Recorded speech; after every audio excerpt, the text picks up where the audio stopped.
When you finish the Albion tutorial, the game spits you out onto the Royal Continent, and now you got this massive world in front of you to explore. As a new player who wants to level up fast, you might be wondering, where can I get the best fame? Maybe you're also curious about the red and black zones, but you're scared to go out and take the risk. And you want to know, does it really pay off? So, I'm going to give you a detailed breakdown of all the different zone types, what kind of bonuses you get for combat, and where you can get fame most efficiently. Zones go from tier 1 to tier 8, but the open world where you can farm and kill mobs really starts at tier 3. Higher tiers means there are more valuable resources and mobs of the same tier as the zone.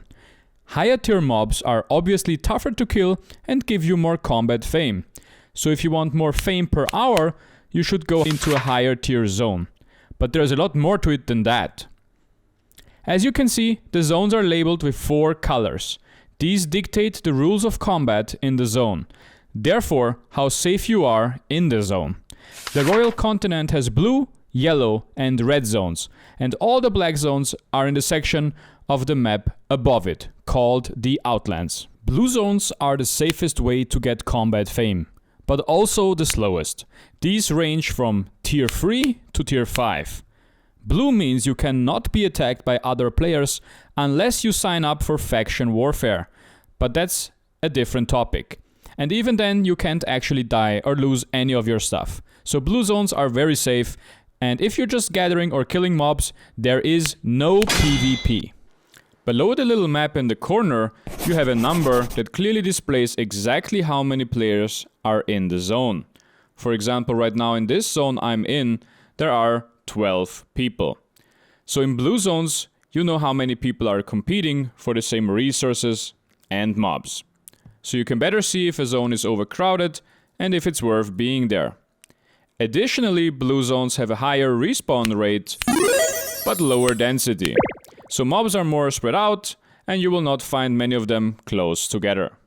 When you open the zone map by clicking N, you can see additional details about the zone.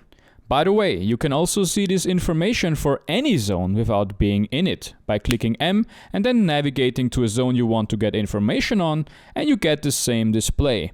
The only difference is, you can't see the player count if you're not physically in the zone. For getting the most combat fame, the key stat you want to see is the region modifiers, which are the different bonuses you can get, and you can see them by clicking this drop-down arrow here. And this tells us that any blue zone has these bonuses here, plus 115% combat fame, plus 45% silver, and plus 25% loot. So when you kill a mob, you have the base combat fame according to the mob tier, and you get a bonus on your fame according to the zone color. In blue zones, that's 115% extra fame. There is also a bonus for silver. When you collect silver after killing NPCs, you get 45% more. And same thing for loot. When you open a chest or a mob drops something, you get plus 25%. The bonuses for blue zones are the same no matter what tier level the zone is. So it's the same region modifiers for tier 3, 4 or 5. But as I said in the beginning, in higher tier zones you get tougher mobs, so you get the base fame from them to begin with. Therefore, more fame in total. Here you can see me killing mobs in a blue zone, and you can see the blue zone bonus in the stats above my hot character's head here. Now let's see how much better the fame is in yellow zones. These are all either tier 5 or 6. Yellow means players have the option to mark themselves as hostile. By clicking the blue shield next to your name, it flashes red for about 10 seconds, and then you can attack any other player. And any player can also attack you, even if they are not hostile themselves, as long as they are not in your guild, alliance or party. But if you get attacked, you can't get killed, only knocked out. So you'll sit on the ground for about a minute and then you'll get up. And nothing happens. You didn't lose any of your stuff.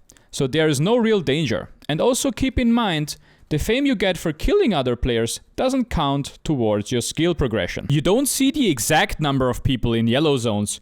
you can just see the exact number of hostile people, including yourself and any guild or alliance members. For example, in this zone, I know that there are 4 hostile players, but again, those really aren't any risk. Looking at the region modifiers, yellow zones have these bonuses: plus 140% combat fame, plus 53% silver, and plus 33% loot. Again, they are the same no matter what tier level the yellow zone is. As you can see, all the yellow zone bonuses are higher than the blue zone ones, with no real risk. So if you're looking to level up fast, yellow is definitely better. Here is me doing some mob farming in the yellow zone, and you can see the higher bonuses here, and that I'm getting more fame here compared to the blue zone. Red zones are either tier 6 or 7, and they are mostly towards the center of the royal continent. They are the same as yellow zones, so you can choose to mark yourself as hostile, and you see the number of hostile players, but the difference is, if you get attacked here, you can actually die and lose all of your stuff. Do not be discouraged though. If you actually play smart, and by that I mean you pay attention to the hostile player count, and as soon as you see a person behaving suspiciously, even if they aren't hostile yet, or you see the hostile count rise, you instantly leave the red zone. If you play like that, you can explore the red zones relatively safe. And there is a really great payoff for doing that, because the region modifiers in the red zones are the following: plus 230% combat fame, plus 160% silver, and plus 125% loot. You can see it's a much bigger increase from yellow to red than from blue to yellow. The red zone modifiers are almost double the yellow ones for fame, and about 3 times higher for silver, and about 4 times higher for loot. So that means you can get way more fame per hour in a red zone. But of course you can also get attacked and lose your gear and anything you've gathered. This has happened to me several times, and especially if you're a beginner, this can be stressful. I have some extra advice for you for what to do if you want to be the most efficient while playing safe. But first, let's finish the overview and talk about the black zones. They are all in a separate part of the map called the Outlands. To get to the Outlands, you ride in your city to the Conqueror's Hall, you pass all the way through until you see a giant portal called a Realm Gate. You click the Realm Gate, you press enter, now you're bound to this gate, meaning you can only go into the black zones from this specific portal. Once you went through the portal, you enter the portal area. In my case, this would be the Tedford portal area. This is a safe zone, and you have all the same features of a normal city. You have a marketplace, you have a repair bench, and you have all the other stuff that you would normally find in the city center. Alternatively, if you don't want to bind yourself to one realm gate, you can also enter into the black zone through the roads of Avalon. Once you are in a black zone, you only have the player range count, and all players are automatically hostile. So anyone can attack anyone without needing to mark themselves. This doesn't mean that everyone will attack you. Some players are there to just farm resources, but you have to assume the worst. Also, an important thing to know, if you have the highest reputation, you get plus 10% resistances normally in the Royal Continent, but in black zones you don't get this bonus, so you are a little weaker compared to other zones. But there's a huge potential payoff. Black zones can give you massive bonuses, which get higher and higher based on a special black zone feature called the region quality level. This ranges from 1 to 6. For example, here are the region modifiers for a quality level 1 black zone, which happens to be tier 5. But again, the tier numbers don't make a difference in the modifiers. You get plus 320% combat fame, plus 25% gathering fame, plus 200% silver, and plus 160% loot. The bonuses are looking extremely good, and in addition, in black zones, you also get a gathering bonus, which in quality level 1 is 25%. If you look at quality level 2, the bonuses are already higher, plus 360% combat fame, plus 30% gathering fame, plus 230% silver, and plus 180% loot. From quality level 2 and higher, the NPCs also get bonuses. They have 5% more damage and 5% more health.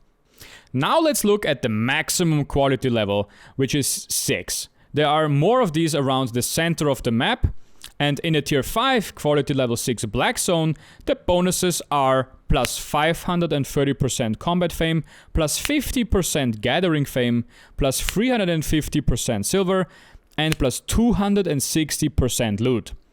And the mobs have plus 25% damage and health, so they are much tougher to kill. But those are huge numbers for you. Here you can see me farming in a tier 5 quality 6 black zone and also in a tier 8 quality 6 black zone. That's a whole lot of fame floating above my head, which is just what I like to see. So how risky is the black zone? I do farming in black zones a lot, and I get attacked very rarely. When I'm forced into a fight, it's mainly because my greedy little goblin eyes want to kill someone. I'm pretty new to this game myself, so I lose most of those fights. But personally, I enjoy fighting and I don't really mind dying. On average, I think I'm pretty much breaking even on all of my deaths and all of my wins. But if you're worried, here is some advice for you. First, try to dip your toes into combat in the yellow zones. There is zero risk. Get familiar with it first and then start to explore the red zone. Stay vigilant, watch the hostile player count, and stay right next to your mount when you're gathering so you can try to escape if you need to. Make sure to wear the Fort Sterling cape. In my experience, that one is way better because you can mount on your horse and then run away, and when the gankers try to stun you, their stun attempt will fail. After you've gained some confidence, you want to take a leap of faith and adventure into the black zone. Start by exploring the zones around the portal region so that you can have a fast escape back into the safe portal region if you need it. By the way, I have premium, so as you can see in the little floating numbers above my head, I get an additional plus 50% fame on everything I do. Premium matters a lot. And premium is such a big difference that I've decided to make also a video diving deep into how big the difference of premium really is. So also stay tuned for that one. If you ever do swipe your card and spend money on Albion Premium though, make sure to use my... Oh, wait. I'm not an Albion creator yet. Well, if I become one, I will drop my code in the comments, so be sure to check that, and if I am one, use it. Thank you all for staying all the way until the end, and stay tuned for my next video. My next video will be on item power.